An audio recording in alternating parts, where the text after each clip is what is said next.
पढ़न महा जेपरि तुम्भे माने जेपरि केउ माने अन्य माने नहीं जेपरि तुम्हे माने जागतिक जीवनर अवशिष्ट काल जागतिक जीवनर अवशिष्ट काल काल तुमर बड़का जो काल अच्छी काल हाँ मनुष्यर कुअभिलाष अनुसारे मनुष्यर कु अभिलाष अनुसारे क्षेपण न करी माने आपणकर जो बलका समय अच्छी से बलका समय आपण मनुष्यर इच्छा रे मनुष्यर अनुसारे क्षेपण न करी हाँ ईश्वर को इच्छा अनुसारे क्षेपण कार इच्छा अनुसारे एबे जाए कहतलु मोर इच्छा मते जमती पसंद मु करिबी मते जमती भल लागुची मते के कहबा को हबो नै मोर इच्छा सत ना नै हमर झियो मान को जदी मां मान कहबे एलो काई किलो संती होछु बोले कोन बोले कहूची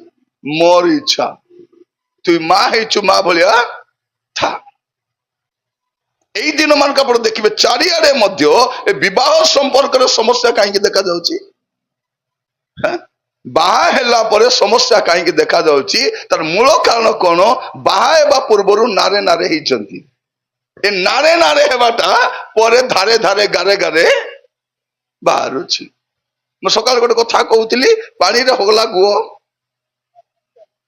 हिंदी रे कहबी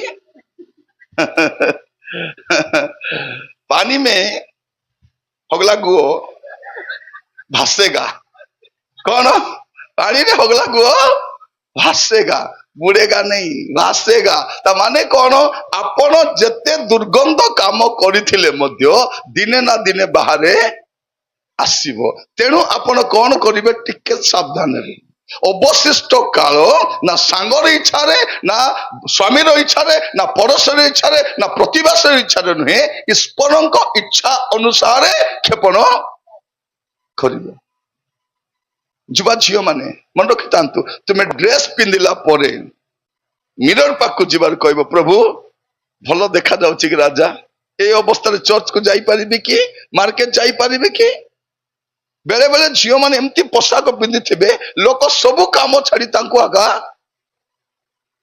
नहीं एरा को पोशाक बोली कहबे कि आमे अन्यर आकर्षण रो केंद्र हेबा नहीं बेले बेले आमर झियो माने मध्य खंडिया खंडिया पिंधि देकर कौन करते आराधना करते आसिक हाथ खंडिया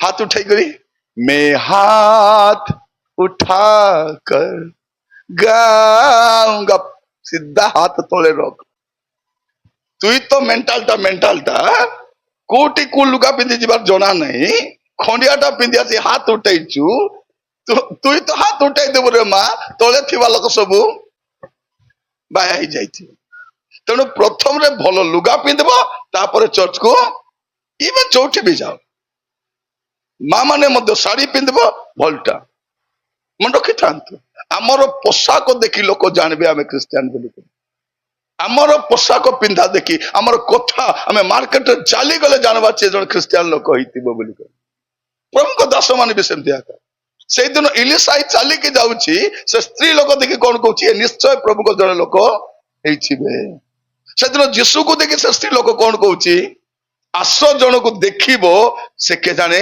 मसीह हेबे ख्रीष्ट हेबे परा हमरो आमे जो कॉलेज को जाउछु जो हॉस्टल को जाउछु सेठी केमते जीवन काटबार अछि हमको देखि हमर पोशाक देखि लोक जानबार अछि हमर व्यवहार जानबार अछि तेनु पोशाक पिंदिबा सब सावधान इवन पुओ माने मध्य पेंट पिंधि थिबे से बेल्ट सहित पेंट खसी थिबो देखि जंती माने बेल्ट सहित पेंट खसी इटी लागि थिबो ताको देखबा लोक टेंशन लागितो काले पेंट खसी जिवो कि बोलला बोले नहीं अरे भीतर तो बानियन भी पिंधि बेने निर्लज मने ताकर पछरे जे बसी थिबो से जदी मुंड तळे करथिबो मुंड टेकरे टेकिथिबो अरे नॉर्मल रे जाई परबने नहीं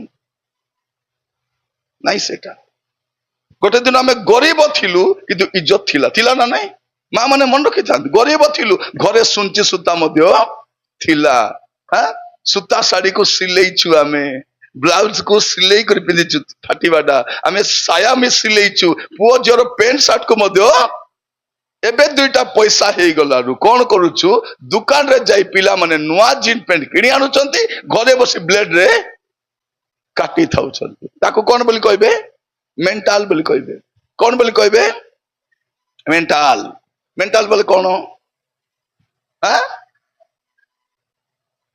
बाया कोई रे कोन बोलबे मेंटल को बाया नहीं कोन कहबे आज्ञा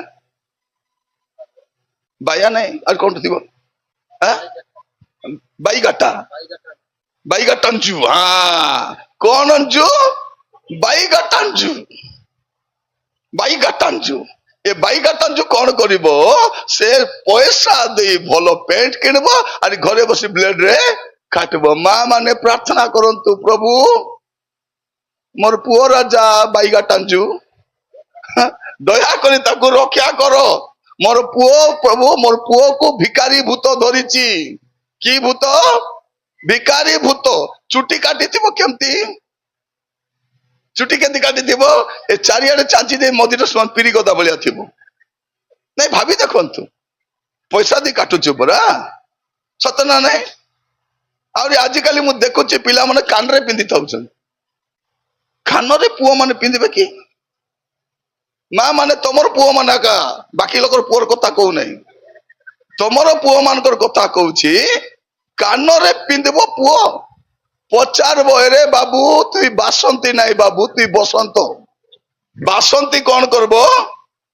कान रे पिंदिबो बसंत पिंदिबो नहीं आमर अवशिष्ट काल आमर अवशिष्ट समय एबे मनुष्यर इच्छा रे नहीं शैतान रो द्रुतता रे नहीं आउ कहारो इच्छा रे नहीं आमे ईश्वर को इच्छा रे आज प्रार्थना करबा मां माने घरे बसी कांदले मोर पुओ परिवर्तन हबो नहीं गाल रे हाथ दे कांदले परिवर्तन हबो नहीं आंठू मारी मोर पुओ पाई मते कांदबार अछि मोर स्वामी पाई कांदबार अछि मोर घर पाई कांदबार अछि तेबे जे मोर घर परिवर्तन हेबो आमर घर गुड़ाक देखु गाड़ी परिवर्तन हो गला घर परिवर्तन हो गला शाड़ी परिवर्तन हो गला स्टाइल परिवर्तन हो गला जीवन आका परिवर्तन है नहीं अवशिष्ट काल आमे केमती काटिबा प्रभुंकर इच्छा रे जीवन काटवा आज प्रार्थना करबा प्रभु मते अनुग्रह करो जेपरि मोर अवशिष्ट काल प्रभु मु तुम इच्छा रे खेपन करो तुम इच्छा रे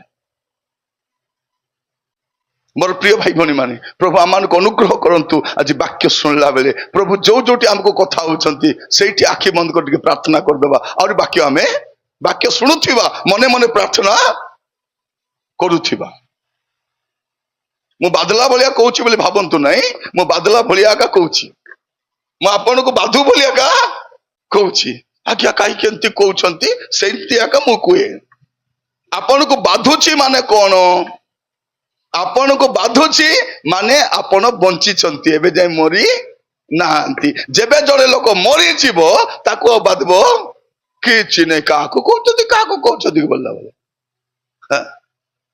आजी आमे जीवित अवस्था रे बसिछु हमको बाधुची बसिबा अनुताप करिबा प्रभु समस्त को सुजोग दैछथि भाई भणी माने समस्त को सकाल गोटे पद पढ़ुथिलु एबे भी पुणी थरे पढ़िबा सेटा प्रेरित 17 पर्व 30 पद प्रेरित 17:30 प्रेरित 17 पर्व 30 पद ईश्वर से ही अज्ञानतार काल उपेक्षा करि अछंती सत्य किंतु एबे से सर्वत्र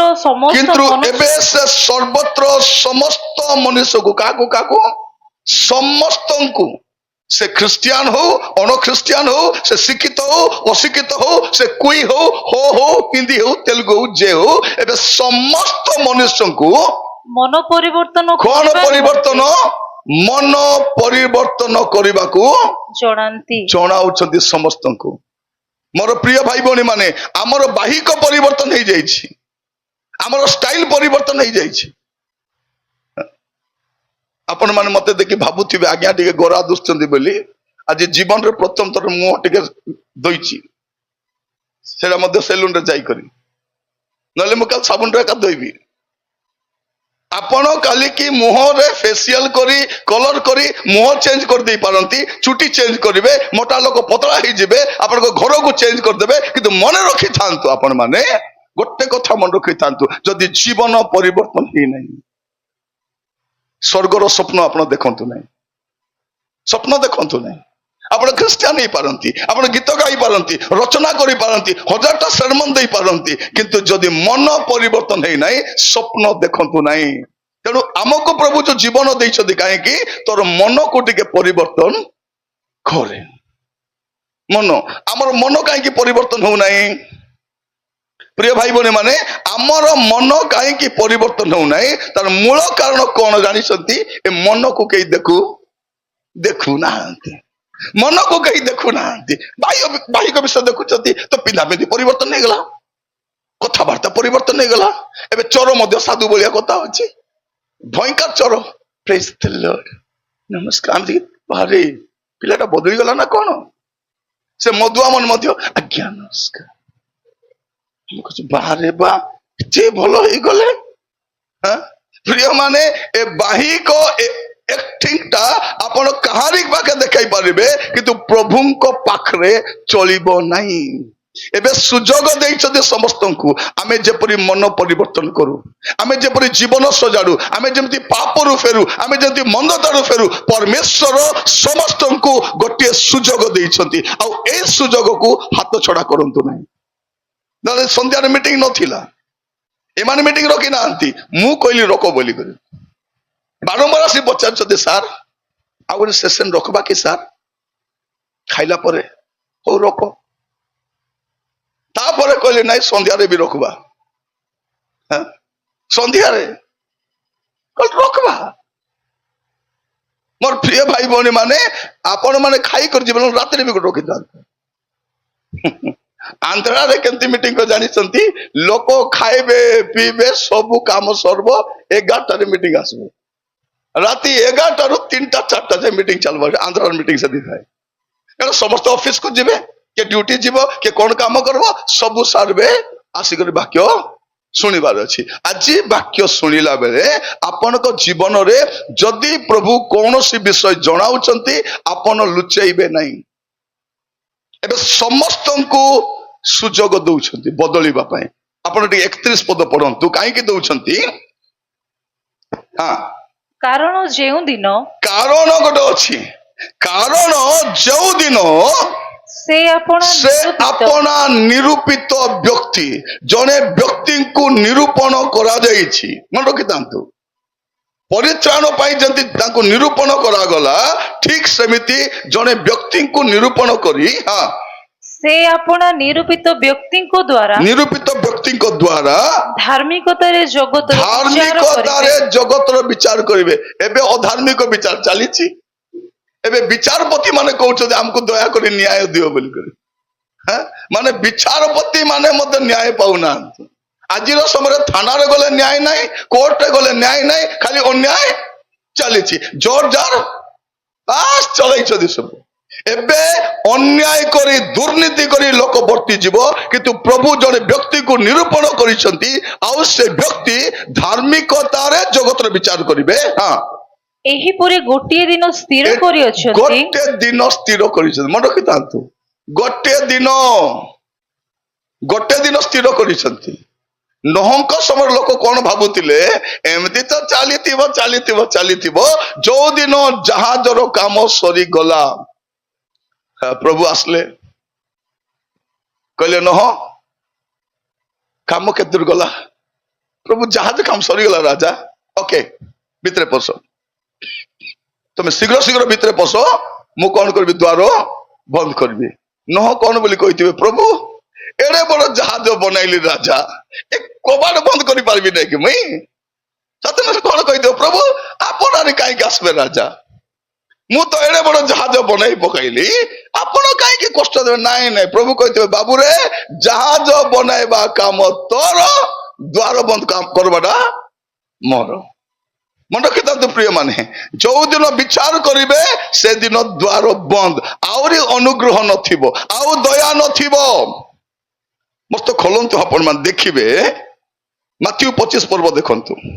कौन लिखा जाउछि माथ्यू 25 पर्व रे माथ्यू 25 पर्व तारो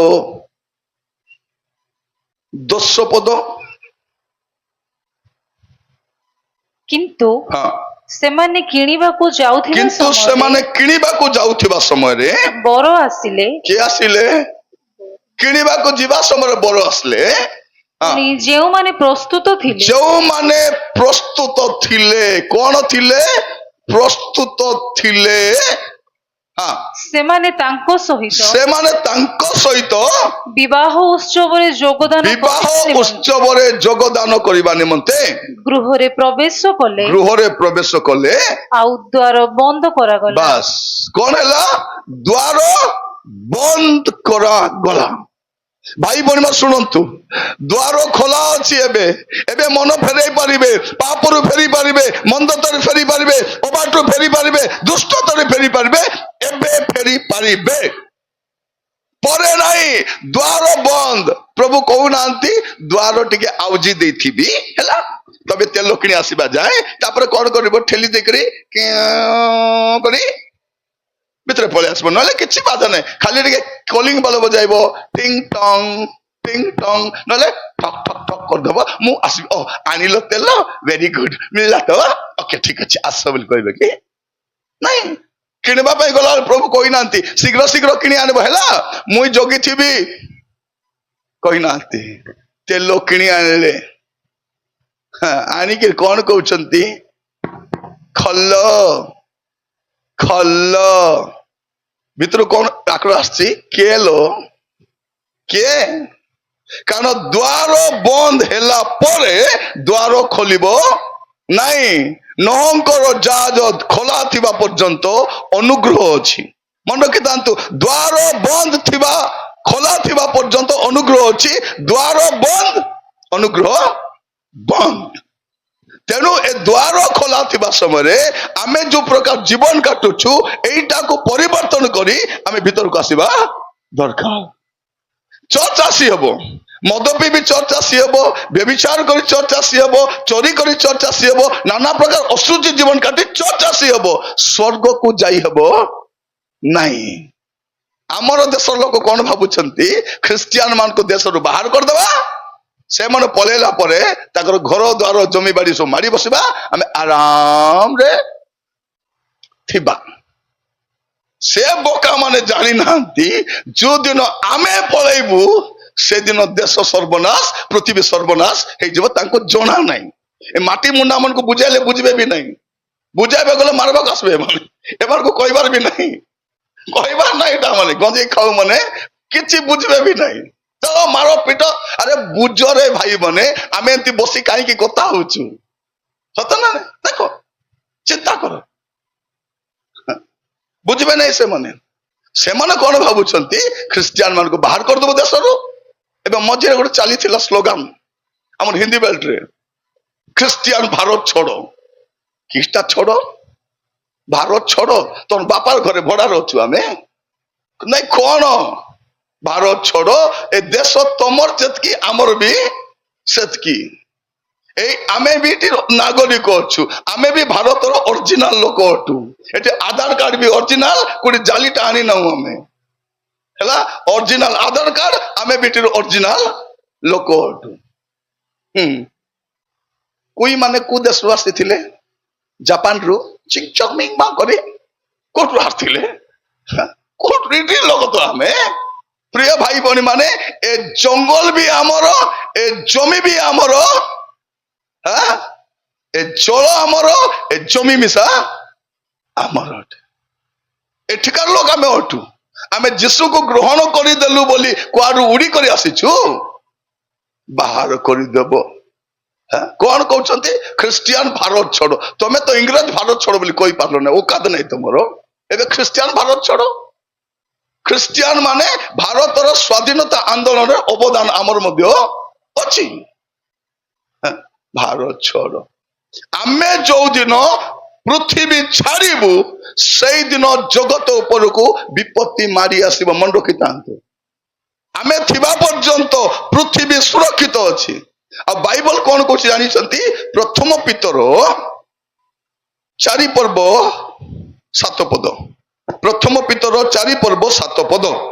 ମାତ୍ର ହଁ, ସମସ୍ତ ବିଶ୍ୱର ମାତ୍ର ସମସ୍ତ ବିଷୟର ଅନ୍ତିମ କାଳ ସନ୍ନିକଟ। ମନେ ରଖିଥାନ୍ତୁ, ଆମେ ଯୋଉ ଦେଖୁଛୁ ଭାଇ ଭଉଣୀ ମାନେ, ସମସ୍ତ ବିଷୟର ଅନ୍ତିମ କାଳ ସନ୍ନିକଟ, ଏଇଟା ମନେ ରଖିଥାନ୍ତୁ। ବାକି ଲୋକ ଭାବୁଛନ୍ତି କଣ ଥିବ, ଆଉ ଥିବୁ, ଘର ବନେଇବୁ, ଗାଡି କିଣିବୁ। ସେ ଗୀତ ଅଛି ପରା, ଖଣ୍ଡିଆଟା ଗୋଟେ ଗାଉଛି, ଅଜଣାତେ ଦିନେ ଡାକ ପଡିବ ତୋତେ, କାହିଁକି ଏତେ ଗର୍ବ ଦମ୍ଭ ଅଭିମାନ। କାହିଁକି ଅଜଣାତେ, ତୁ ଜାଣି ନଥିବୁ, କେବେ ଡାକରା ପଳେଇ ଆସିବ, ସିଧା ପଳେଇବ, ସିଧା। ଆଜି ବେଳ ଥାଉ ଥାଉ ଟିକେ ଚିନ୍ତା କରନ୍ତୁ, ଜୀବନ ଠିକ ନାହିଁ, ଠିକ ଥିଲା ପରି ଅଭିନୟ କରନ୍ତୁ ନାହିଁ। ଭାବନ୍ତୁ ନାହିଁ ଯେ ପ୍ରଭୁଙ୍କର ଆଗମନ ହେବ ନାହିଁ, ଆଗମନ କରିବେ। ବାଇବଲର ଶେଷ ପ୍ରତିଜ୍ଞା କଣ? ପ୍ରକାଶିତ ବାକ୍ୟ 22 ପର୍ବ 20 ପଦ ହଉଛି ବାଇବଲର ଶେଷ ପ୍ରତିଜ୍ଞା। ଆଉ ସେଠି ଯୀଶୁ କଣ କହୁଛନ୍ତି? ସତ୍ୟ ଆମ୍ଭେ ଶୀଘ୍ର ଆସୁ ଅଛୁ। ସତ୍ୟ ବୋଲେ କଣ? ଏଟା ମିଛ ନାହିଁ, ସତ। ମୁଁ ଶୀଘ୍ର ଆସୁଛି, ଏଟା କହିକି ବାଇବଲକୁ ଶେଷ କରିଛନ୍ତି। ପ୍ରିୟମାନେ, ଆଦି ପୁସ୍ତକ ଲେଖା ଯାଉଛି, ଆଦ୍ୟରେ ପରମେଶ୍ୱର ଆକାଶ ମଣ୍ଡଳ ପୃଥିବୀ ନିର୍ମାଣ କଲେ। ପ୍ରକାଶିତ ବାକ୍ୟ ଲେଖା ଯାଉଛି କଣ? ତତ୍ପରେ ମୁଁ ଏକ ନୂତନ ଆକାଶ ମଣ୍ଡଳ, ନୂତନ ପୃଥିବୀ ଦେଖିଲି, ସେତିକି ଯାଏ ଏକ ପୃଥିବୀ ଥିବ, ପୃଥିବୀର ଭ୍ୟାଲିଡିଟି ଦିନେ ସରିଯିବ, ସରିଯିବ। ଲୋକ ଭାବୁଛନ୍ତି କଣ? ଆମେ ଥିବୁ, ବଂଶ ପରେ ବଂଶ, ପିଢି ପରେ ପିଢି, ଆମେ ଆରାମରେ। ଜାଣି ନାହାନ୍ତି। ମୋର ଭାଇ ଭଉଣୀ ମାନେ ଦୟାକରି ଶୁଣନ୍ତୁ, ଆଜି ବାକ୍ୟ ଶୁଣିବା ସମୟରେ ଯଦି ଆପଣଙ୍କ ଜୀବନ ଠିକ ନାହିଁ, ଆପଣ ପାପରେ ଅଛନ୍ତି, ଆପଣ ମନ୍ଦତାରେ ଅଛନ୍ତି, ଆପଣ ଅଶୁଚି ଜୀବନ କାଟୁଛନ୍ତି, ଏବେ ପ୍ରଭୁଙ୍କ ପାଖରେ ଯାଇ କହିପାରିବେ, ବଢିଆ ହେଇଛି, ଅନ୍ଧାର ଅଛି ନା ନାଇଁ, ଚାରିଆଡେ ଲାଇଟିଂ ନାହିଁ, ସୁବିଧା, ବସିକରି କାନ୍ଦିଲେ ବି କିଏ ଦେଖିପାରିବେ ନାହିଁ। ଲାଇଟିଂ ଥିଲେ କଣ? ସମସ୍ତେ ଦେଖୁଛନ୍ତି, ଏବେ କିଏ ମଧ୍ୟ ଦେଖୁନାହାନ୍ତି। ଆପଣ ଏଇ ବାକ୍ୟ ଶୁଣି ଶୁଣି ମଧ୍ୟ ପାପ ସ୍ୱୀକାର କରିପାରିବେ। ବାକ୍ୟ ସରିଲା ପରେ ନାହିଁ, ବାକ୍ୟ ଶୁଣିବା ସମୟରେ ମଧ୍ୟ ଯଦି ଆପଣଙ୍କ ଜୀବନରେ କୌଣସି ପାପ ଅଛି, କୌଣସି ମନ୍ଦତା ଅଛି, ଏବେ କଣ କରିପାରିବେ? ଏବେ ଏବେ ଏବେ ଏଠି ଛାଡି ପାରିବେ। ଭାବନ୍ତୁ ନାହିଁ, ମୁଁ ଘରକୁ ଯିବି, ଟିକେ ବସିବି, ତାପରେ ଟିକେ ପ୍ଲାନ୍ କରିବି, ହେଲା, କଫି ଫଫି ପିଇବି, ଡ୍ରେସ ଚେଞ୍ଜ କରିବି, ଆରାମରେ ବସିକି ଟିକେ ପରେ ପ୍ଲାନ୍ କରିବି କୋଉ କୋଉ ପାପ କରିଛି ଛାଡିବି ବୋଲି। ସେତିକି ପ୍ଲାନ୍ ଭିତରେ ଥିଲେ ତ ଆମେ। ମୁଁ ଜଣଙ୍କର ଡାଇରୀରୁ ପଢିଛି, ଆମେରିକାର ଗୋଟେ ଫିଲ୍ମ ଆକ୍ଟର ଥିଲେ, ହେଲା, ସେ ମୋର ଡେସିସନ ମ୍ୟାଗାଜିନରେ, ବିଲିଗ୍ରାମଙ୍କର ମ୍ୟାଗାଜିନରେ ମୁଁ ପଢିଥିଲି। ଆମେରିକାରେ ଜଣେ ଫିଲ୍ମ ଷ୍ଟାର ଥିଲେ, ମାନେ ନାମୀ ଦାମୀ ଫିଲ୍ମ ଷ୍ଟାର, ଲେଡି ଷ୍ଟାର।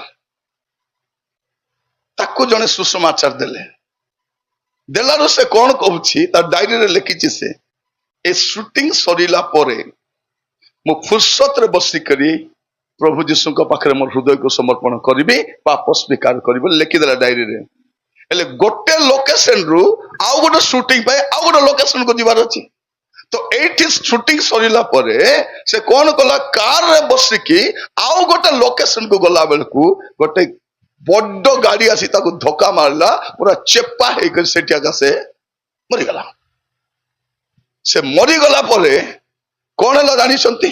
ଲୋକମାନେ ଆଚମ୍ବିତ ହେଲେ, ଲୋକମାନେ କନ୍ଦା କଟା ହେଲେ, ଏଡେ ବଡ ଫିଲ୍ମ ଷ୍ଟାର କେମିତି ମରିଗଲା? ମରି ତ ଗଲା ଗଲା, ମରିବା ପୂର୍ବରୁ ତାର କଣ ଶେଷ ଇଚ୍ଛା ଥିଲା?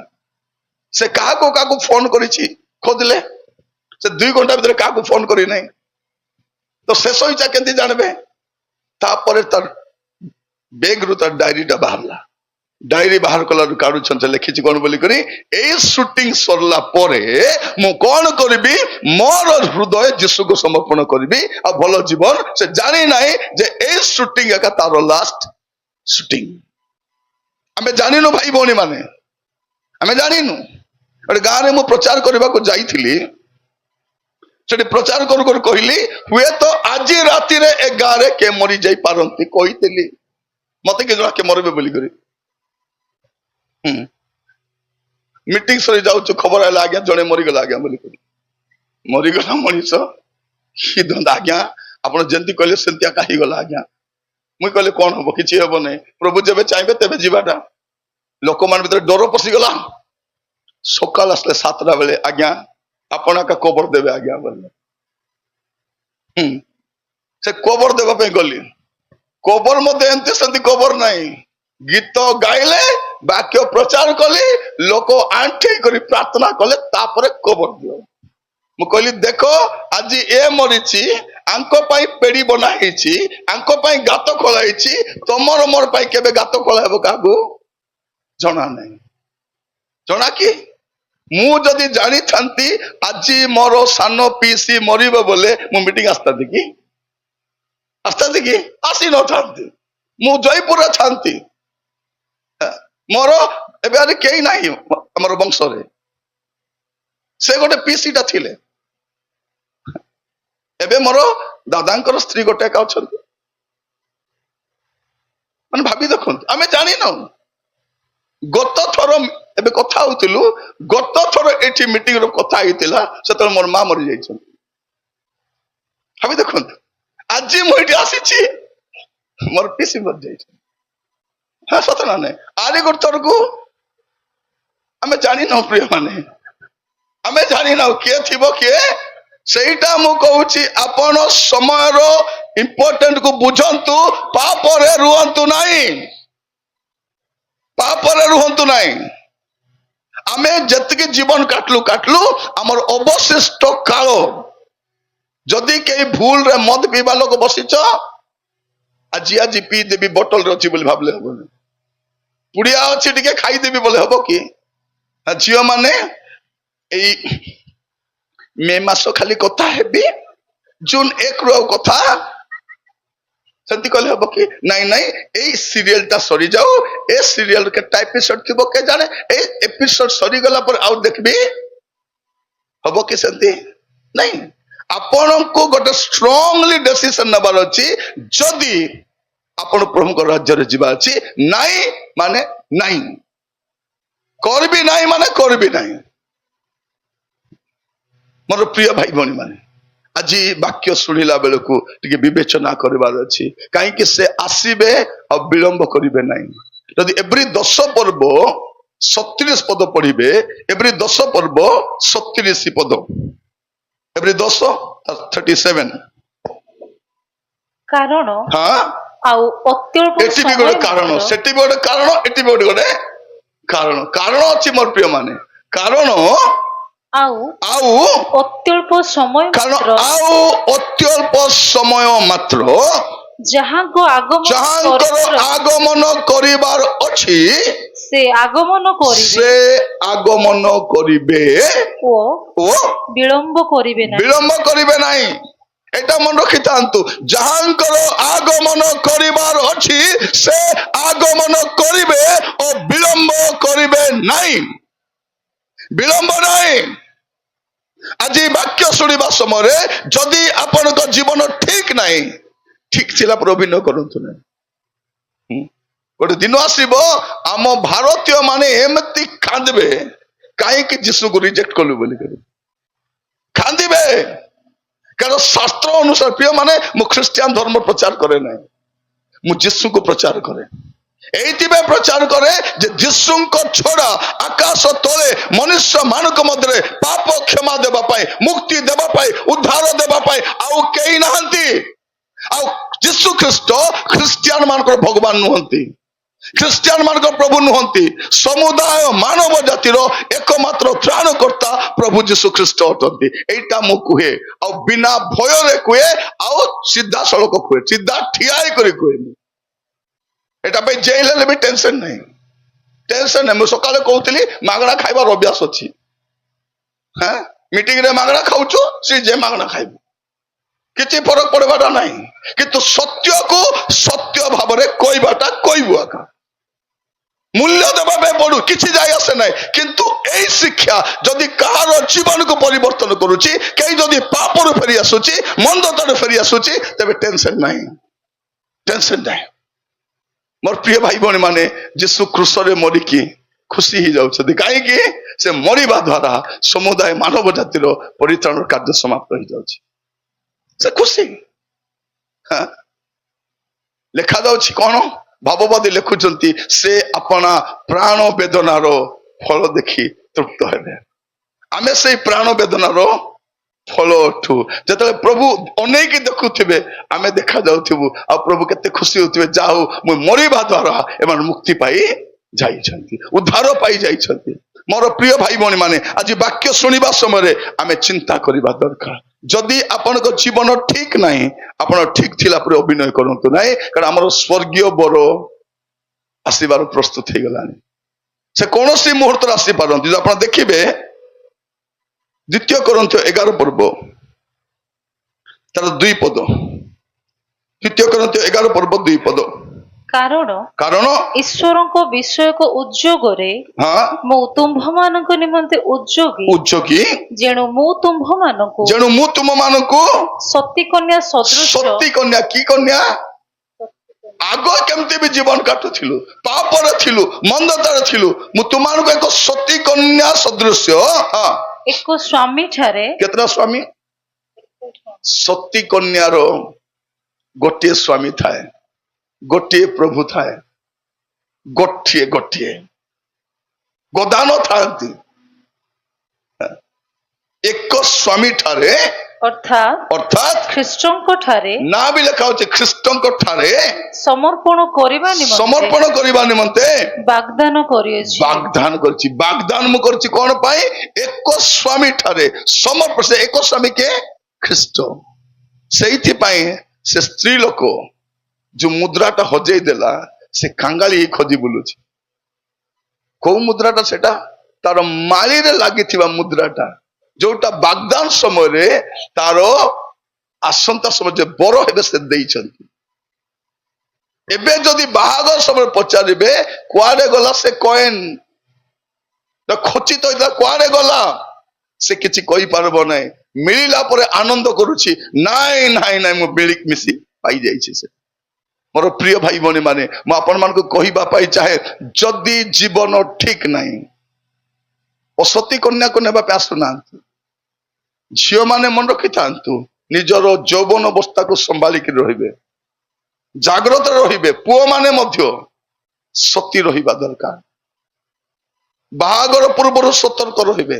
ସେଟା ତ ସ୍ୱର୍ଗୀୟ ବାହାଘର, ଜାଗତିକ ବାହାଘର ପାଇଁ ମଧ୍ୟ ଥିବେ।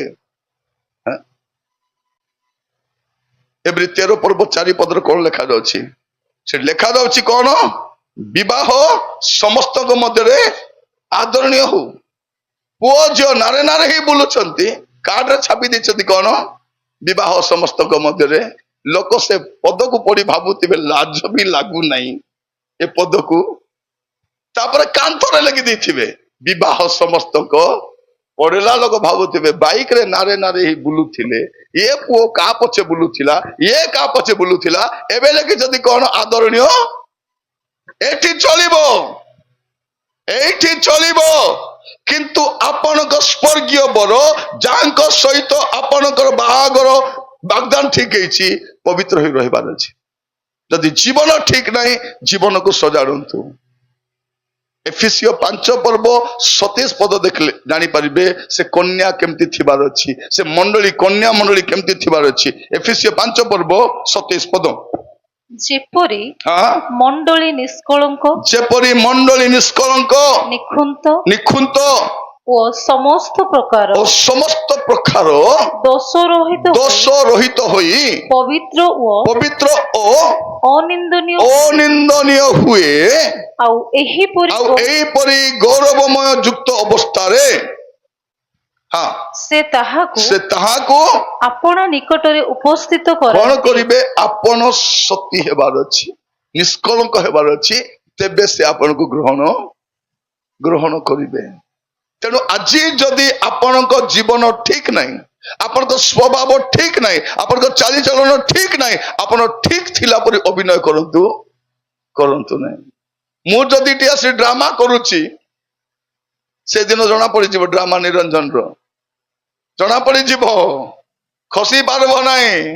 ପ୍ରଭୁ ଓହୋ ତୁଇ ନ ଖାଇ ନ ପିଇ ଭୋକରେ ଶୋଷରେ ଦୁଃଖରେ ପ୍ରଚାର କଲୁ, ଆସେ ବାବୁ ଆ, ଦୟାରେ ନେବେ ନାହିଁ।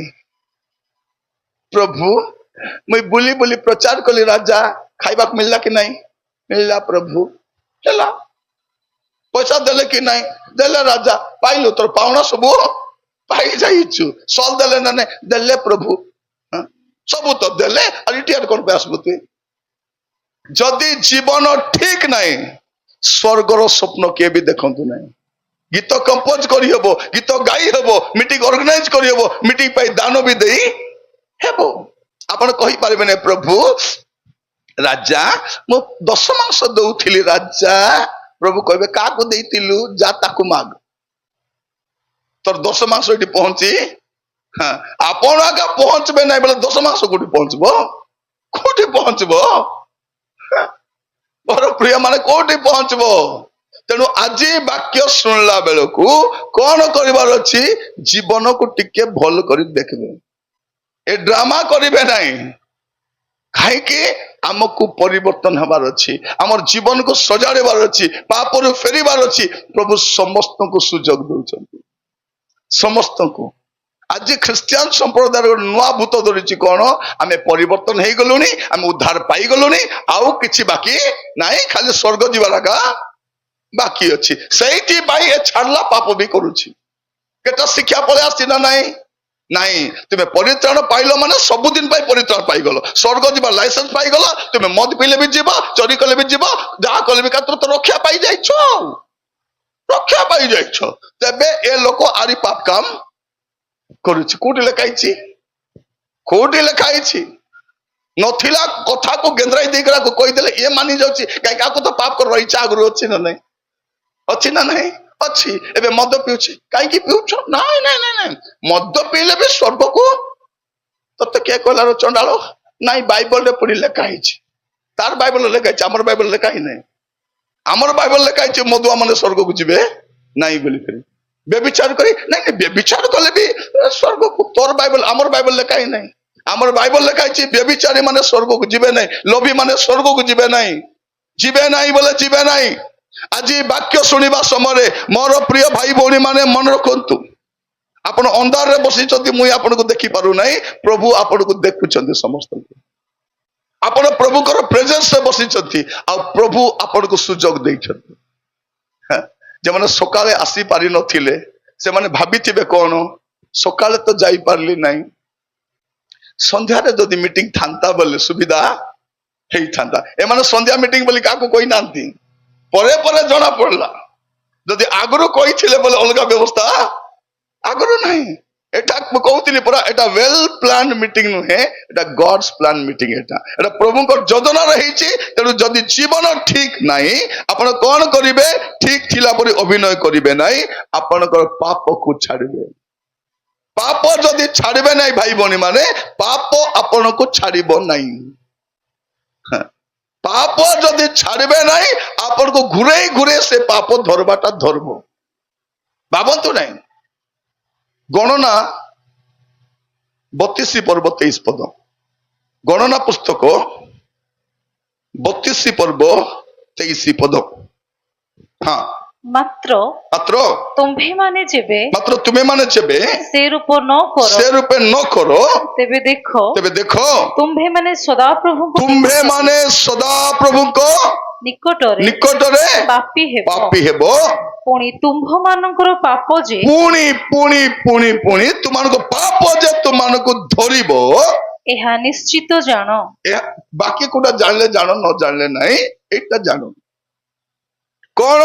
ତୁମମାନଙ୍କ ପାପ ଯେ ତୁମମାନଙ୍କୁ ଧରିବ, ତୁମମାନଙ୍କ ପାପ ଯେ ତୁମମାନଙ୍କୁ ଧରିବ, ଛାଡିବ ନାହିଁ, ଏଇଟା ଜାଣିଥାନ୍ତୁ। ପାପ କରି ବର୍ତ୍ତି ଯିବ ନାହିଁ। ଏବେ ଲୁଚିକରି ଅନ୍ଧାରେ ପାପ କରିଦବ, କାହାକୁ ହତ୍ୟା କରିଦବ, କୋଉଠି ରେପ୍ କରିଦବ, କୋଉଠି ମର୍ଡର କରିଦବ, କୋଉଠି ପଇସା ଖାଇଦବ, କୋଉଠି ହେରଫେର କରିଦବ, କଣ ଗୋଟେ ଦୁର୍ନୀତି କରିଦବ, ଭାବିବ ନାହିଁ ମତେ କିଏ ଧରିବେ ନାହିଁ ବୋଲି। କାରଣ ଓକିଲକୁ ପଇସା ଦେଇଦେଲା, थाना बाबू को पैसा देला, जज को पैसा दे देला, मंत्री को पैसा दे देला, खसी गला से है। पूरा विश्व जानी, पूरा दुनिया जानी ए महेंद्र हेम्ब्रम कौन करिछि जना।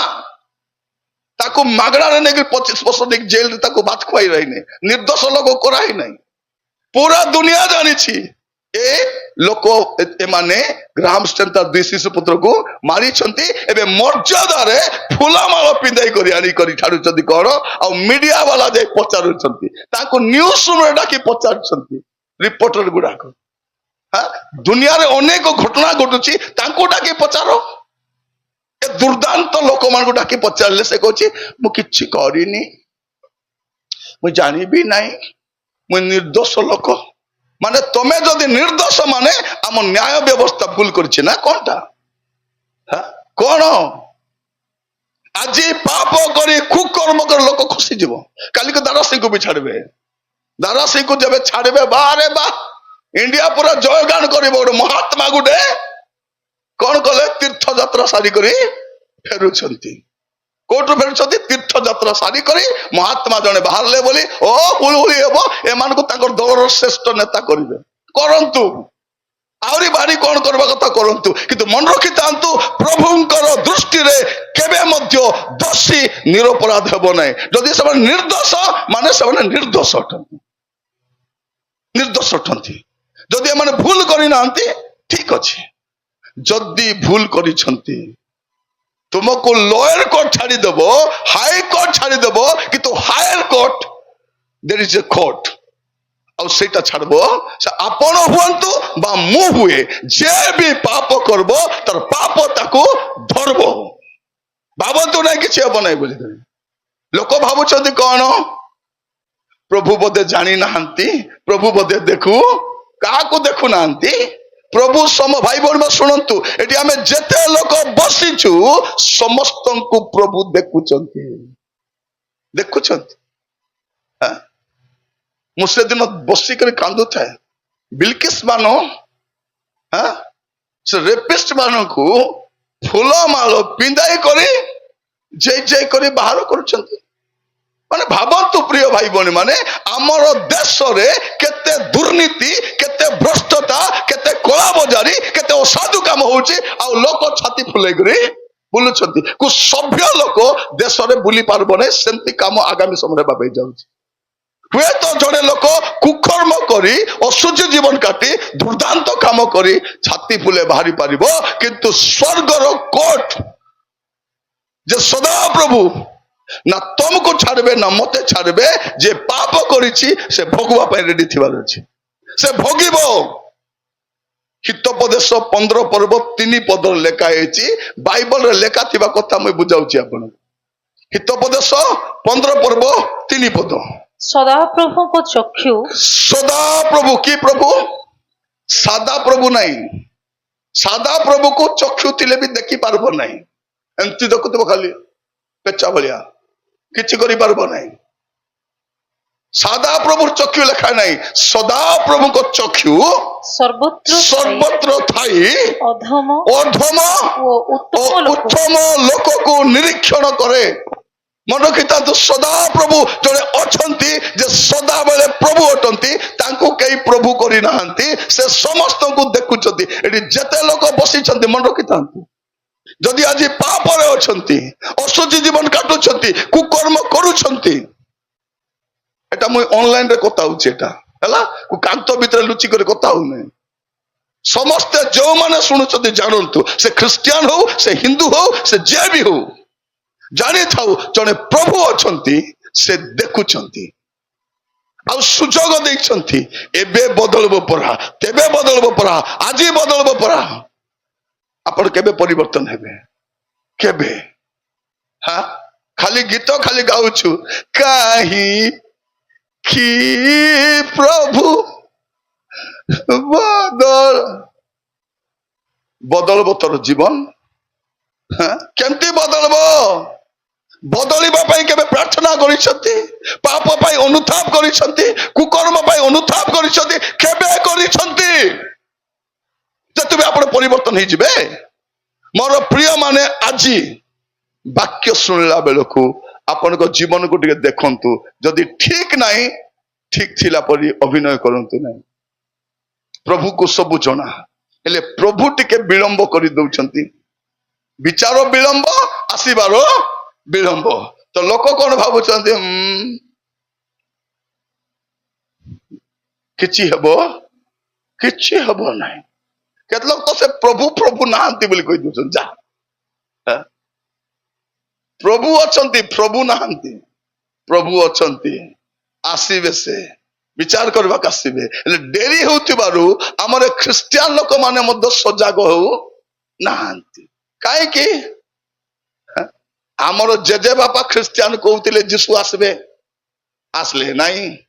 ଆମର ବାପା କହି କହି ମରିଗଲା, ହେଲେ ବି ଆଇଲେ ନାହିଁ। ଏବେ ଆମେ ବୁଢା ହେଇଗଲୁଣି, ଆମେ ବୁଢା ହେଇଗଲୁଣି, ହେଲେ ଆସୁନାହାନ୍ତି। ତ କଣ ଭାବୁଛୁ, ଆସିବେ ନା ନାହିଁ, ନା କେ ଜାଣେ, ନା କଣ କାହାକୁ। ହେଲେ ଦଣ୍ଡ ଆସୁନାହିଁ ଭାଇ, ଆମେ ପାପ କାମ କରି କରି ଚାଲୁଛୁ। ଉପଦେଶକ 8 ପର୍ବ 11 ପଦଟି ପଢିବେ। ଉପଦେଶକ 8 ପର୍ବ 11 ପଦ। ହଁ, କୁକର୍ମ ବିରୁଦ୍ଧରେ, କଣଟା?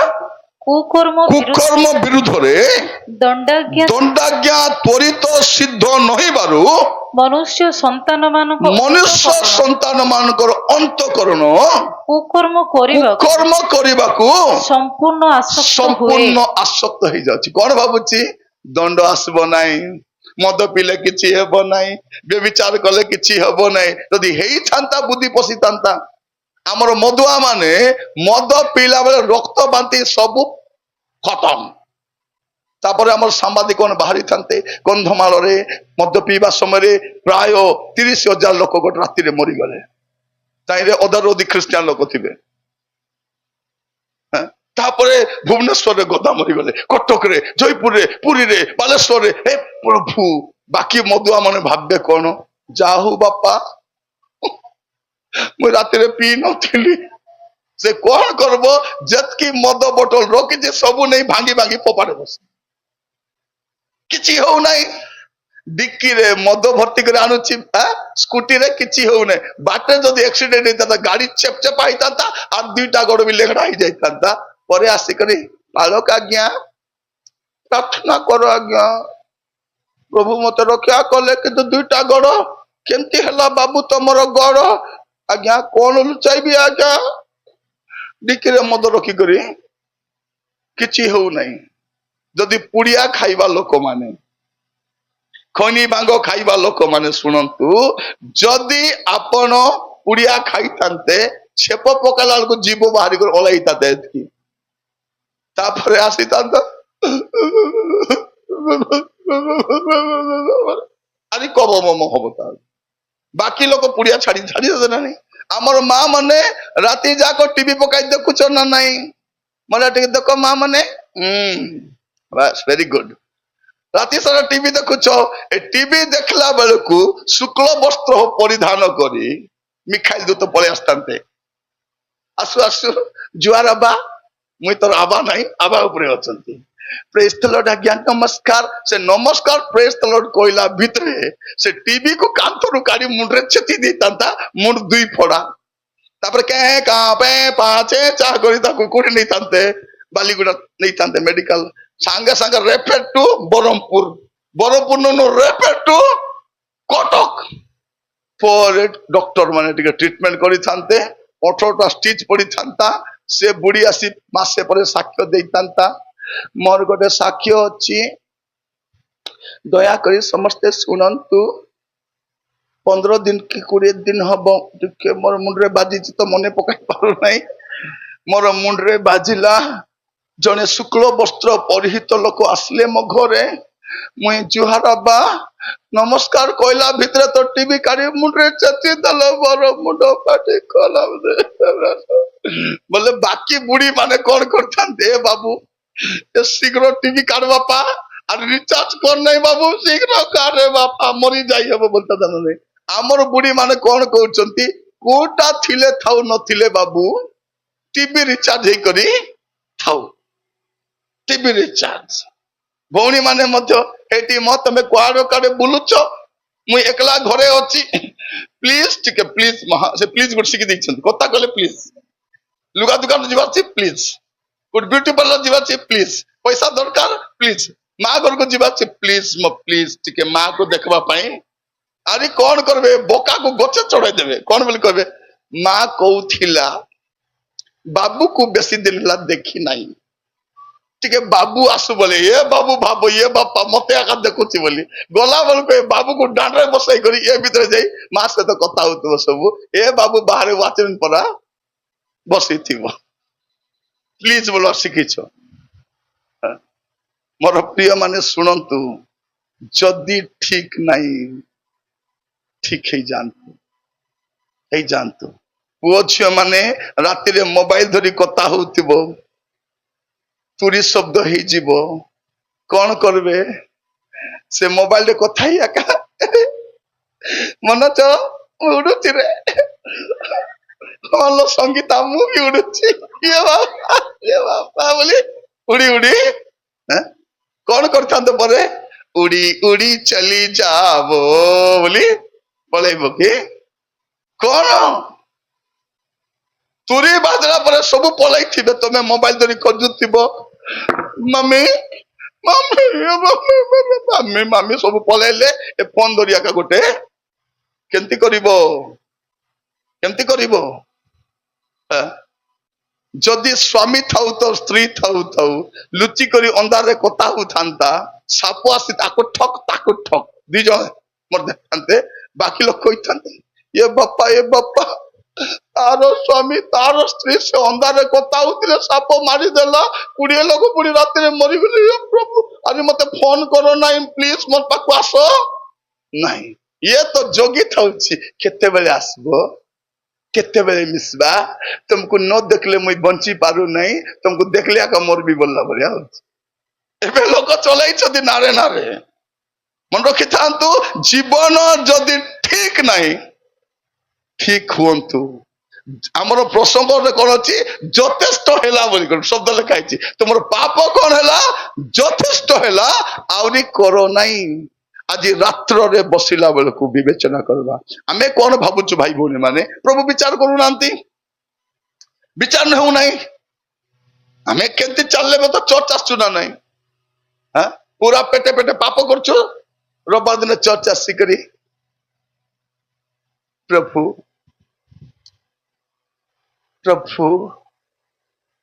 ମୁଁ ତୁମକୁ ଦେଖିବା ପାଇଁ ଚାହେଁ ରାଜା, ପ୍ରଭୁ କହିବେ ରାତି ଯାକ ଟିଭି ଦେଖିଲୁ ଅଣ୍ଟି ନାହିଁ, ଆରେ ମତେ ଦେଖବୁ, ଝିଅ ମାନେ ଆସିକରି କଣ କହୁଛନ୍ତି, ତୁଝେ ଦେଖନା ମେ ଚାଁ, ପ୍ରଭୁ କହିବେ ତାକୁ ତ ରାତି ଯାକ ଦେଖୁଥିଲୁ, ଆରେ ମତେ ଆରେ କାହିଁକି ଦେଖବୁ।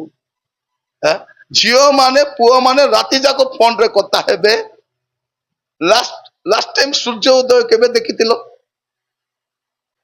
ମନେ ଅଛି ନା ନାହିଁ, ରାତି ସାରା ଫୋନ ରେ କଥା ହେବେ, ଆଉ ସକାଳେ 9ଟା ଅଧରେ ଉଠିକରି ଉଠିଲୁ କିଲୋ, ଏବେ ଏକା ଉଠିଲି, ସେମ ମୁଇଁ ବି ଏବେ ଏକା ଉଠିଲି, ତାପରେ କଣ କରିବ, ତାପରେ କହିବ କଣ ଜଳଖିଆ କଲୁ, ଇଡଲି ଆଉ ଚକୁଳି, ମୁଁ ବି, ତାପରେ ଗାଧେଇଲୁ କି ନାଇଁ, ମୁଇଁ ଗାଧେଇ ନାହିଁ, ମୁଇଁ ବି ଗାଧେଇ ନାହିଁ, 11ଟା ହେଇଗଲାନି ଗାଧେଇ ନାହିଁ, ତାପରେ କହିବ କଣ ବୋଲି କହିବ, କୋଉ କଲର ଡ୍ରେସ ପିନ୍ଧିଛ, ପିଙ୍କଟା, ମୁଇଁ ବି ପିଙ୍କଟା, ଏବେ ସବୁ ସେମ, କାହିଁକି ଆକୁ ସେମ ନାହିଁ, ସେଟା ପାଇଁ ସବୁ ସେମ। ମୋର ପ୍ରିୟ ଭାଇ ଭଉଣୀ ମାନେ, ଆଜି ବାକ୍ୟ ଶୁଣିଲା ବେଳକୁ ଯଦି ଜୀବନ ଠିକ ନାହିଁ, ଠିକ ଥିଲା ପରେ ଅଭିନୟ କର ନାହିଁ, ଆମେ ଭାବୁଛୁ କଣ ପ୍ରଭୁ ବୋଧେ ସନ୍ତୁଷ୍ଟ ପାଇଁ କିଛି କରୁ ନାଇଁ, ମୋର ଭାଇ ଭଉଣୀ ମାନେ, ପ୍ରଭୁ ସନ୍ତୁଷ୍ଟ ନାହାନ୍ତି, ସେ ସୁଯୋଗ ଦେଉଛନ୍ତି ପାପରୁ ଫେରିବା ପାଇଁ, ମନ୍ଦତାରୁ ଫେରିବା ପାଇଁ, ଦୁଷ୍ଟତାରୁ ଫେରିବା ପାଇଁ ସୁଯୋଗ ଦେଇଛନ୍ତି। ମଲାଖି 2 ପର୍ବ 17 ପଦ ଯଦି ପଢିବେ ଆପଣ ଜାଣିପାରିବେ, ମଲାଖି 2 ପର୍ବ 17 ପଦ, ମଲାଖି 2 ପର୍ବ 17 ପଦ। ତୁମ୍ଭେ ମାନେ ଆପଣ ମାନଙ୍କର ବାକ୍ୟ ଦ୍ୱାରା ସଦାପ୍ରଭୁଙ୍କୁ କ୍ଲାନ୍ତ କରୁଅଛ, ତଥାପି ତୁମ୍ଭେ ମାନେ କହୁଅଛ ଆମ୍ଭେମାନେ କାହିଁରେ ତାହାଙ୍କୁ ଆମ୍ଭେମାନେ କାହିଁରେ ତାହାଙ୍କୁ କ୍ଲାନ୍ତ କରୁଅଛୁ। ହଁ, ଯେ ପ୍ରତ୍ୟେକ ଲୋକ କୁକର୍ମ କରେ ସେ ସଦାପ୍ରଭୁଙ୍କ ଦୃଷ୍ଟିରେ କଣ ଭାବୁଛି? ଯେ ପ୍ରତ୍ୟେକ ଲୋକ କୁକର୍ମ କରେ ସେ ସଦାପ୍ରଭୁଙ୍କ ଦୃଷ୍ଟିରେ ଉତ୍ତମ ଓ ସେମାନଙ୍କ ଠାରେ ସେ ସନ୍ତୁଷ୍ଟ ହୁଅନ୍ତି। ନହେଲେ ବିଚାରକର୍ତ୍ତା ପରମେଶ୍ୱର କାହାନ୍ତି? ନହେଲେ ଏ ବିଚାରକର୍ତ୍ତା ପ୍ରଭୁ କାହାନ୍ତି? ମୁଁ ଚୋରି କଲେ, ମୁଁ ବ୍ୟଭିଚାର କଲେ, ମୁଁ ମଦ ପିଇଲେ, ମୁଁ ଯାହା କଲେ ବିଚାର ତ ନାହିଁ, ତା ମାନେ ପ୍ରଭୁ ସନ୍ତୁଷ୍ଟ ଅଛନ୍ତି। ଯଦି ପ୍ରଭୁ ସନ୍ତୁଷ୍ଟ ନାହାନ୍ତି ତେବେ ବିଚାରକର୍ତ୍ତା କୋଉଠି ଅଛନ୍ତି? Where is the judge? ମୋର ଭାଇ ଭଉଣୀ ମାନେ ମନେ ରଖିଥାନ୍ତୁ, ବିଚାରକର୍ତ୍ତା ଆସୁଛନ୍ତି। ଯାକୁବ 5 ପର୍ବ 9 ପଦରେ ଲେଖା ଯାଉଛି, ଦେଖ ବିଚାରକର୍ତ୍ତା ଦ୍ୱାର ନିକଟରେ ଦଣ୍ଡାୟମାନ ହେଇଛନ୍ତି। କୋଉଠି ଅଛନ୍ତି? ବିଚାରକର୍ତ୍ତା ଦୂରରେ ନାହାନ୍ତି, ସେ ଦ୍ୱାର ସମ୍ମୁଖରେ, ଦ୍ୱାର ନିକଟରେ ଦଣ୍ଡାୟମାନ ଅଛନ୍ତି ଜଗତର ବିଚାର କରିବା ପାଇଁ। 2 Corinthians 5 ପର୍ବ 10 ପଦ ଟିକେ ପଢିବ। 2 Corinthians 5 ପର୍ବ 10 ପଦ। ହଁ, କାରଣ ଭଲ ହେଉ ବା ମନ୍ଦ ହଉ ପ୍ରତ୍ୟେକ ଜଣ ଆପଣା ଶରୀର ଦ୍ୱାରା କୃତ କର୍ମାନୁସାରେ ଫଳ ପାଇବା ନିମନ୍ତେ ଖ୍ରୀଷ୍ଟଙ୍କ ବିଚାରସନ ଛାମୁରେ ଆମ୍ଭ ସମସ୍ତଙ୍କୁ ପ୍ରକାଶିତ ହେବାକୁ ହେବ। ମନ ଟିକେ ଦେଖନ୍ତୁ ମୋର ଭାଇ ଭଉଣୀ ମାନେ, ଆପଣ ଭଲ କରିଛନ୍ତି ନା ମନ୍ଦ କରିଛନ୍ତି? ଚା ଦେବାଟା ସରିଲା କି? ସରିଲା ତ ଠିକ ଅଛି, ଆଉ ଚା ଦିଅନ୍ତୁ ନାହିଁ, ଖାଇପାରିବେ ନାହିଁ ସେମାନେ, ହେଲା ସରିଲା। ଆଉ ଚା ବେଶୀ ଦେଲେ ଲାଷ୍ଟକୁ ରାତିରେ ଭାତ ଖାଇପାରିବେ ନାହିଁ, ଅସୁବିଧା ହେଇଯିବ, ବଳିଯିବ କି ନାହିଁ? ଠିକ ଅଛି, ତ ଆମେ ଏବେ କଣ କରିବା? ବସିବା ଆଉ ଟିକେ ବିବେଚନା କରିବା। କଣ ଲେଖା ହଉଛି? କାରଣ ଭଲ ହଉ ବା ମନ୍ଦ ହଉ ପ୍ରତ୍ୟେକ ଜଣ ଆପଣା ଶରୀର ଦ୍ୱାରା କୃତ କର୍ମାନୁସାରେ, ଆପଣଙ୍କ ଶରୀରରେ ଯାହା ଯାହା କରିଛନ୍ତି ଏ କୃତ କର୍ମାନୁସାରେ କଣ ଲେଖାଯାଉଛି? ଫଳ ପାଇବା ନିମନ୍ତେ ଖ୍ରୀଷ୍ଟଙ୍କ ବିଚାରସନ ଛାମୁରେ ଆମ ସମସ୍ତଙ୍କୁ ପ୍ରକାଶିତ ହେବାକୁ ପଡିବ। ସେ ବିଚାର କରିବାକୁ ଆସିବେ। ଶୁଣନ୍ତୁ ଭାଇ ଭଉଣୀ ମାନେ, ସେ ବିଚାର କରିବା ପୂର୍ବରୁ, ଜଗତକୁ ଦଣ୍ଡ ଦେବା ପୂର୍ବରୁ ଗୋଟେ ଅନୁଗ୍ରହ ରଖିଛନ୍ତି। ଆପଣ ଯାଇପାରିବେ ଆଉ କହିପାରିବେ, ପ୍ରଭୁ ମତେ ଦୟାକରି ସାହାଯ୍ୟ କର। ଏଭ୍ରି 4 ପର୍ବ 16 ପଦରେ ସେଇଟା ଲେଖା ହଉଛି। ଏଭ୍ରି 4:16 ଟିକେ ପଢିବେ, କଣ ଲେଖା ଯାଉଛି? ଅତଏବ ଆସ। କଣ ଲେଖା ଯାଉଛି? ଆସ, ଏବେ ଆସ, ଏବେ ଆସିପାରିବ, ଆସ। ଦ୍ୱାର ବନ୍ଦ ହେବା ପୂର୍ବରୁ ଆସ, ବିଚାର ହେବା ପୂର୍ବରୁ ଆସ, ପ୍ରଭୁ ଦଣ୍ଡ ଦେବା ପୂର୍ବରୁ ଆସ। ଅତଏବ ଆସ, କୃପା ପ୍ରାପ୍ତି ନିମନ୍ତେ। କଣ ପାଇବା ନିମନ୍ତେ? ଯେତିକି ଭୁଲ କାମ କରିଛୁ, କୃପା ପ୍ରାପ୍ତି ନିମନ୍ତେ, ପୁଣି ଉପଯୁକ୍ତ ସମୟରେ ଉପକାରକ ଅନୁଗ୍ରହ ପାଇବା ନିମନ୍ତେ ଆମ୍ଭେମାନେ ସାହସରେ ଅନୁଗ୍ରହ ସିଂହାସନ ନିକଟକୁ ଯାଉ। ଏବେ ଗୋଟେ ଅନୁଗ୍ରହ ସିଂହାସନ ଅଛି, ଦୟା ସିଂହାସନ ଅଛି, କୃପା ସିଂହାସନ ଅଛି। ଯାଇପାରିବେ, କହିପାରିବେ ପ୍ରଭୁ। କାରଣ ଏଟା କେତେବେଳେ ହେବ? ଅନୁଗ୍ରହ ସମୟରେ ହେବ। ଅନୁଗ୍ରହ ସରିଗଲା ପରେ ଜଣେ ଲୋକ ଯେତେ ଛାଟି ପିଟି ହେଲେ ବି କିଛି ହେବ ନାହିଁ, କିଛି ହେବ ନାହିଁ। ସେଥିପାଇଁ ବାଇବଲ ଗୋଟେ କଥା କହୁଛି, 2 Corinthians 6 ପର୍ବ ତାର 1-2 ପଦ। 2 Corinthians 6 ପର୍ବ ତାର 1 ଆଉ 2 ପଦ। ଆହୁରି ମଧ୍ୟ ଈଶ୍ୱରଙ୍କ ଅନୁଗ୍ରହ ପ୍ରାପ୍ତି ଯେପରି ତୁମ୍ଭମାନଙ୍କ ଠାରେ ବୃଥା ନ ହୁଏ, ଏଥିପାଇଁ ତାହାଙ୍କ ସହିତ ଏକତ୍ର କର୍ମ କରୁ। କେତେ ସୁନ୍ଦର କହୁଛନ୍ତି ଦେଖନ୍ତୁ, ପ୍ରଭୁଙ୍କ ସହିତ ଆମେ ଏକତ୍ର କର୍ମ କରୁ ଆମ୍ଭେମାନେ ନିବେଦନ କରୁଅଛୁ। କାରଣ ସେ କହନ୍ତି, କିଏ କହନ୍ତି? ମୁଇଁ କହୁନି, ସେ କହନ୍ତି, ଆମ୍ଭେ ଅନୁଗ୍ରହର ସମୟରେ ତୁମ୍ଭର ପ୍ରାର୍ଥନା ଶ୍ରବଣ କଲୁ। କେବେ ଶୁଣିବେ? ଅନୁଗ୍ରହ ସମୟରେ। ଅନୁଗ୍ରହ ସରିଗଲା ପରେ ଧନୀ ଯାଇ ନରକରେ କାନ୍ଦୁଛି, ହେ ପିତା ଅବ୍ରାହମ, କିଛି ନାହିଁ, ରକ୍ଷା କର, ପାଣି ଦିଅ, ମୋର 5 ଭାଇ ଅଛନ୍ତି, କିଛି ଫରକ ପଡବାଟା ନାହିଁ। ଆହୁରି କଲବଲ ହଉଛି, କିଛି ହବ ନାହିଁ। ମୋର ଭାଇ ଭଉଣୀ ମାନେ ସେ କହନ୍ତି କଣ ବୋଲି କହୁଛନ୍ତି, ଆମେ ଆମେ ଅନୁଗ୍ରହ ସମୟରେ ତୁମର ତୁମର ପ୍ରାର୍ଥନା ଶ୍ରବଣ କଲୁ, ଆଉ ପରିତ୍ରାଣର ଦିନରେ ଆମ୍ଭେ ତୁମର ସାହାଯ୍ୟ କଲୁ। ସେତେବେଳେ ସାହାଯ୍ୟ କରିବୁ।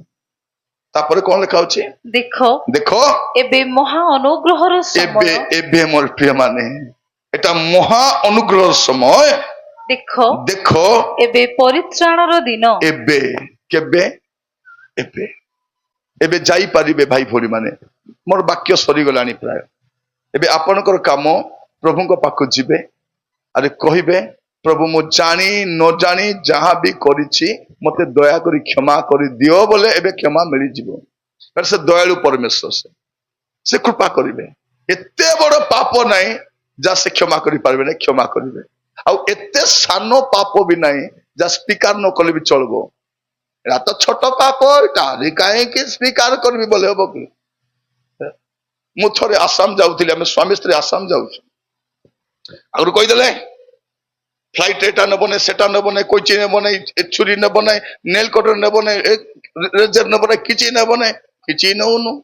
ଲୁଗାପଟା ବି ବେଶୀ ନେବ ନାହିଁ, କାଢି ପକାଇବେ ଡରି କରି। ବାପା କାଢି ଫିଙ୍ଗି ଦେଲେ କେମିତି କରିବୁ, ସେଟା ବି କମିଗଲା। ସବୁ ତ ଠିକ ଠାକ ହେଇଗଲା। ସେ ଚେକିଂ କଲା ବେଳେ କଣ ହଉଛି, ମୋର ଦେହରେ ଏମିତି ସେ ମେସିନ କରୁ କ୍ୟା କ୍ୟା କ୍ୟା କ୍ୟା କଲା। ସେ କହୁଛି କ୍ୟା ହେ କ୍ୟା ହେ କ୍ୟା ହେ ବୋଲଲା। କ୍ୟା ହେ ଦେଖିଲା ବେଳକୁ 5 ଟଙ୍କିଆ କଏନ ଗୋଟେ ହେ, ଖାଲି 5 ଟଙ୍କା କଏନ ଅଛି, ନିକାଲୋ ବୋଲଲା। ମୁଁ ସେଠି ଭାବିଲି ଏ 5 ଟଙ୍କା କଏନ ପାକିସ୍ତାନର ନାହିଁ, ଆମେରିକାର କି ଇଂଲଣ୍ଡର ବି ଇଣ୍ଡିଆନ 5 ଟଙ୍କା କଏନ ସେଠି କିଛି ନାହିଁ। ସେ କଏନ ମଧ୍ୟ କେ କେ କେ କେ କରୁଛି ବୋଲେ ଭାବି ଦେଖନ୍ତୁ, ଆପଣ ସ୍ୱର୍ଗକୁ ଗଲା ବେଳେ କୋଉ ପାପ ଧରିକି ଯିବେ? ବାକି ଗେଟ ରାକା କେ କେ ଗଲେ ଦେଖାଇଦେବେ ଇଆଡେ ତେରା ଘର ଏପଟେ ହେ ବୋଲେ ନାଇଁ ନାଇଁ ମୁଁ ସ୍ୱର୍ଗ ଯିବି, ସ୍ୱର୍ଗ ଯିବୁ, ଏସବୁ ଧରିକି ସ୍ୱର୍ଗ ଯିବୁ। ପ୍ରିୟ ଭାଇ ଭଉଣୀ ମାନେ, ଯଦି ଜୀବନ ଠିକ ନାହିଁ ଅଭିନୟ କରନ୍ତୁ ନାହିଁ, ଏବେ କ୍ଷମା ମିଳିପାରିବ। ଆମେ ଏଠି ଯୋଉମାନେ ବି ବସିଛୁ କେହି ବି କହିପାରିବା ନାହିଁ ମୁଁ ସମ୍ପୂର୍ଣ୍ଣ ଠିକ ଅଛି, ଆଇ ଏମ୍ ଅଲ୍ ରାଇଟ ବୋଲି କହିପାରିବା ନାହିଁ। ସେଇଥିପାଇଁ ସାଧୁ ଜୋହନ ଲେଖୁଛନ୍ତି, ପ୍ରଥମ ଜୋହନ 1 ପର୍ବ 7, 8, 9। ପ୍ରଥମ ଜୋହନ 1 ପର୍ବ 7, 8, 9। କିନ୍ତୁ ସେ ଯେପରି ଜ୍ୟୋତିର୍ନିବାସୀ, ମୁଁ ଆରମ୍ଭରୁ କହିଲି ଅନ୍ଧାରରେ ବସିଛୁ, ମାତ୍ର କି ନିବାସୀ?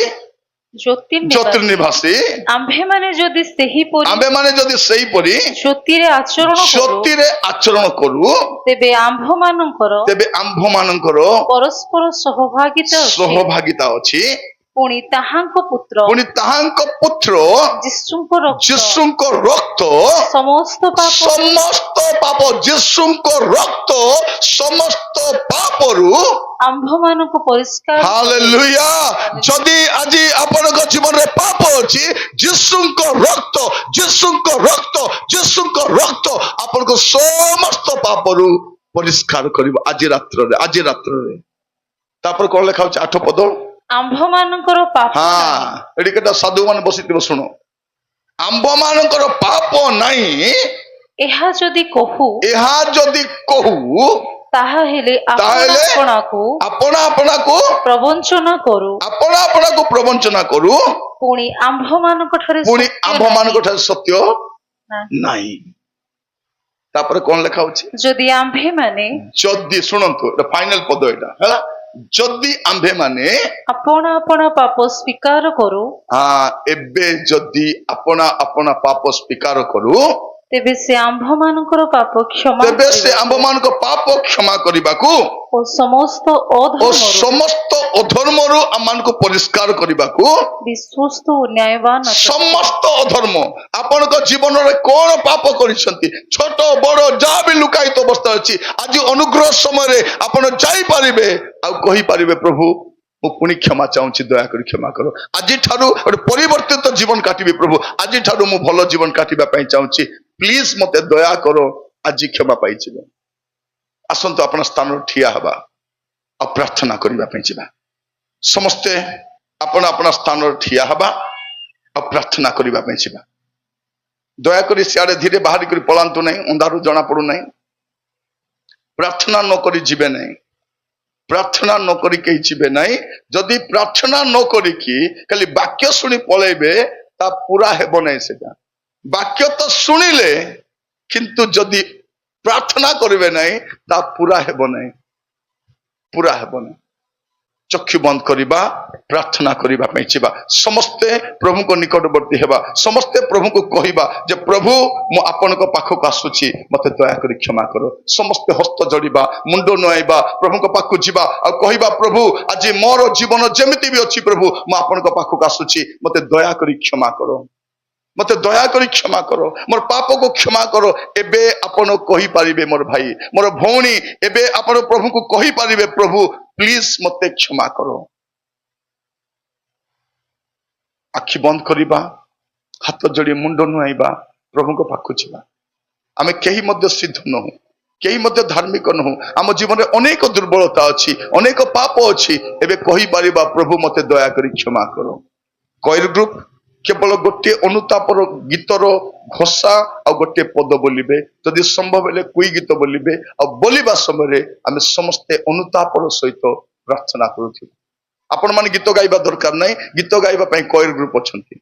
ଆପଣ ଖାଲି ପ୍ରାର୍ଥନା କରନ୍ତୁ। ମୁଖ ଖୋଲିବା, ପ୍ରାର୍ଥନା କରିବା ପାଇଁ ଯିବା। ସମସ୍ତେ ସମସ୍ତେ ସମସ୍ତେ ମୋର ପ୍ରିୟ ଭାଇ ଭଉଣୀ ମାନେ, ଏମିତି ସୁଯୋଗ ଆଉ ମିଳିବ କି ନାହିଁ ମୁଁ ଜାଣି ନାହିଁ, ମୁଁ ଜାଣି ନାହିଁ ପ୍ରିୟ ମାନେ। ପ୍ରଭୁ ଏତେ ବଡ ଯୋଜନା ଆମ ପାଇଁ କରିଥିଲା। ଆଜି ସନ୍ଧ୍ୟାରେ ଆମେ ଆସିବୁ, ଅନୁତାପ କରିବୁ, ପାପ ଛାଡ଼ିବୁ, ମନ୍ଦତାରେ ଫେରିବୁ। ଏଇଟା ପ୍ରଭୁଙ୍କର ଗୋଟେ ବିଶେଷ ଯୋଜନା ଅଟେ। ଆଉ ସେଇ ଯୋଜନା ମଧ୍ୟରେ ଆପଣ ଆଉ ମୁଁ ଆଜି ଅଛୁ। ଅନୁଗ୍ରହ ସମୟରେ ସେ ଅନୁଗ୍ରହ କରିବେ, କ୍ଷମା କରିବେ, ଦୟା କରିବେ, ଆପଣ ସୁରକ୍ଷିତ ହେଇଯିବେ। ଆମର ଅବଶିଷ୍ଟ ଜୀବନ ଆଉ ପାପରେ କାଟିବା ନାହିଁ। ସମସ୍ତେ ମୁଖ ଖୋଲି ପ୍ରାର୍ଥନା କରିବା। ହାଲେଲୁୟା। ଯୀଶୁ ଡାକନ୍ତି ତତେ, ଯୀଶୁ ଡାକନ୍ତି ତତେ, ଆବରି ନେବାକୁ ପ୍ରେମିକ ବାହୁରେ। ଯୀଶୁ ଡାକନ୍ତି ତତେ, ଯୀଶୁ ଡାକନ୍ତି ତତେ, ଯୀଶୁ ଡାକନ୍ତି ତତେ, ଆବରି ନେବାକୁ ପ୍ରେମିକ ବାହୁରେ। ଯୀଶୁ ଡାକନ୍ତି ତତେ, ଆବରି ନେବାକୁ ପ୍ରେମିକ ବାହୁରେ। ଯୀଶୁ ଡାକନ୍ତି ତତେ, ତୁ ଦେଲେ ତୋ ଜୀବନ।